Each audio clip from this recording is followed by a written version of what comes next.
আসসালামু আলাইকুম। আজকে আপনাদেরকে করে দেখাবো ডিম আলু রান্না। শীতের সময় ডিমের এই রান্নাটা খেতে বেশ ভালোই লাগে। বাসায় ট্রাই করে দেখবেন, আমার মতো করে রান্না করে দেখবেন, মজা পাবেন। এর জন্য আমি একটা ফ্রাই প্যানে কিছুটা তেল দিয়ে তার মধ্যে সামান্য লবণ আর হলুদ দিয়ে নাড়াচাড়া করে এর মধ্যে কেটে রাখা আলু দিয়ে লাল লাল করে ভেজে নেব।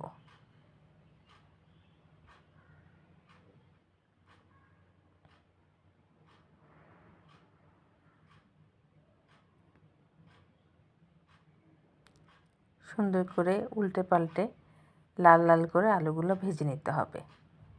আলুগুলো ভেজে নিলে খেতে বেশ ভারী মজা লাগে।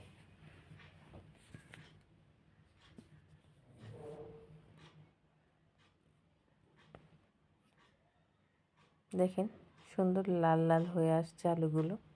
যখন লাল লাল হয়ে যাবে তখন আলুগুলো আমার ভাজা হয়ে যাবে।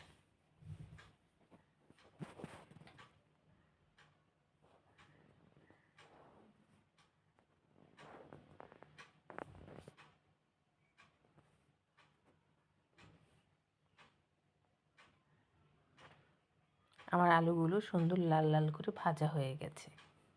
এখন আমি আলুগুলো উঠিয়ে নেব।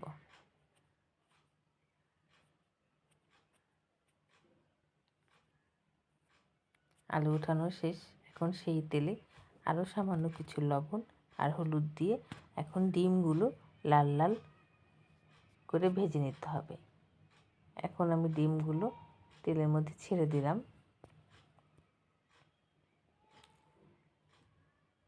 ডিমগুলোকে সুন্দর নাড়াচাড়া করে লাল লাল করে ভেজে নিতে হবে।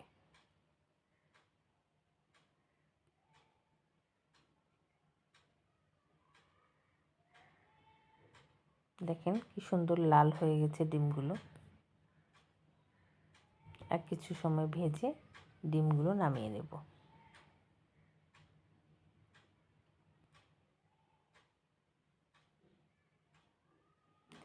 আমার ডিম আলু ভাজা শেষ। এখন আমি একটি কড়াইয়ে সামান্য তেল গরম করে এর মধ্যে দুটো তেজপাতা, সামান্য কিছু পেঁয়াজ দিয়ে ভেজে নেব।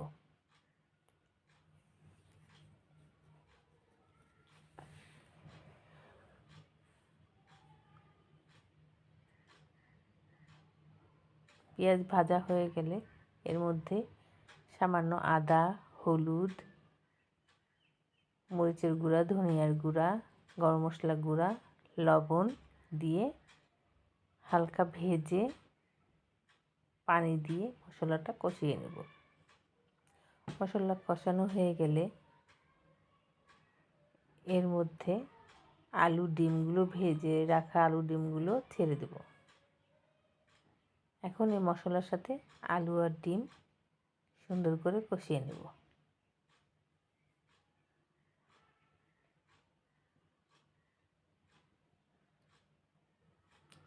কষিয়ে নিয়ে পানি দিয়ে দিব।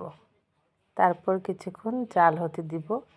এখন যখন তরকারিটা হয়ে আসবে কিছুটা জিরার গুঁড়া দিয়ে আরও কিছুক্ষণ চুলায় রাখবো। জাল হয়ে গেলে নামিয়ে নেব। দেখেন কি সুন্দর আমার ডিম আলুর তরকারি হয়ে গেছে। ধন্যবাদ সবাইকে।